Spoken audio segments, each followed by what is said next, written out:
जदि आपण ओडिशा रे वकील होबा पई चाहुछंती ताले केमिति हेबे आ कोन कोन आपण को पढ़िबा पड़िबो आ को प्रोसीजर गले आपण जने भल वकील हेई परिबे आ लोकंकर केस लड़ी परिबे।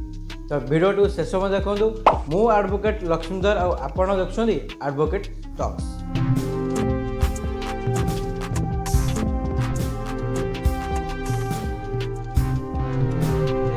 आपन को पढ़ा पड़ो एलएलबी रो गोटे कोर्स एलएलबी रो कोर्स आपन करिया पड़ो।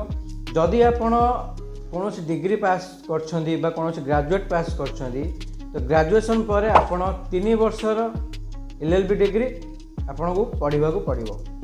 जदि आपन +2 पर करिया पे चाहछंती तो 5 वर्ष आपन को पढ़ा पड़ो। तो आपण कॉलेज रे जेकोसी भल कॉलेज रे देखिए एडमिशन करंतु कला परे आपण एलएलबी डिग्री पास कला परे जेतला आपण सर्टिफिकेट मिली जीवो सर्टिफिकेट ग्रांटेड हेई सला परे आपण कोन करिवे ना ओडिशा बार काउंसिल आज्ञा हां ओडिशा बार काउंसिल ले आपण एनरोलमेंट करेबे आपण को नाटा एनरोलमेंट हला परे ओडिशा बार काउंसिल कोन करिवो ना एनरोलमेंट सर्टिफिकेट इशू करिवो बा जहा को हमें लाइसेंस बोली कहि थाउ।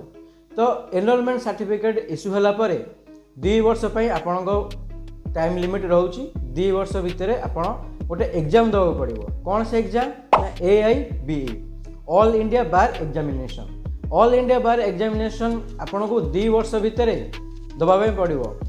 जदि आपण 2 वर्ष भितर AIBE एग्जाम पास कर जाउछनी ताले आपण बार काउंसिल ऑफ इंडिया आपण को गोटे COP दबो माने सर्टिफिकेट ऑफ प्रैक्टिस दबो एडवोकेसी पई आपण वकीलाती पई COP जनरेट करिकी बार काउंसिल ऑफ इंडिया आपण को दबो। जदि आपण 2 वर्ष भितर एग्जाम पास करि पारनांती बा क्वालिफाई करि पारनांती ताहले कोन होबो ना ओडिशा बार काउंसिल जो आपण को सर्टिफिकेट देइथिला बा एनरोलमेंट सर्टिफिकेट देइथिला सेटा कैंसिल हे जिवो आ आपण को आउ थरे एनरोलमेंट करिया पड़िबो आ तार फाइन मध्ये दबाउ पड़िबो। तापर आपण कोन करिवे ना ओडिशा बार काउंसिल आपण आउ गोटे नुवा एनरोलमेंट सर्टिफिकेट इशू करिवे तापर आपण AIBE एग्जाम देबे। तो एमिति प्रोसीजर ही आपण वकीलाती लाइसेंस आनी परिबे। लाइसेंस आनला परे आपण भल जने सीनियर एडवोकेट को अंडर रे रही प्रैक्टिस करिवे।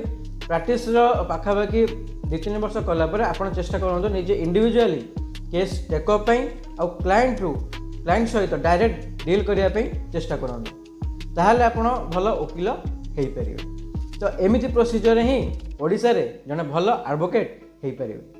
जदि एबे सुधा मो चैनल को सब्सक्राइब करना सब्सक्राइब कर दियंतु आ जदि ए वीडियो टी आपन को पसंद लागिछि बा भल लागिछि ताले शेयर करिया को जमारे भूलिबेनी।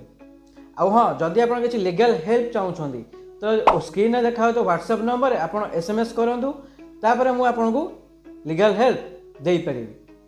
Thank you so much.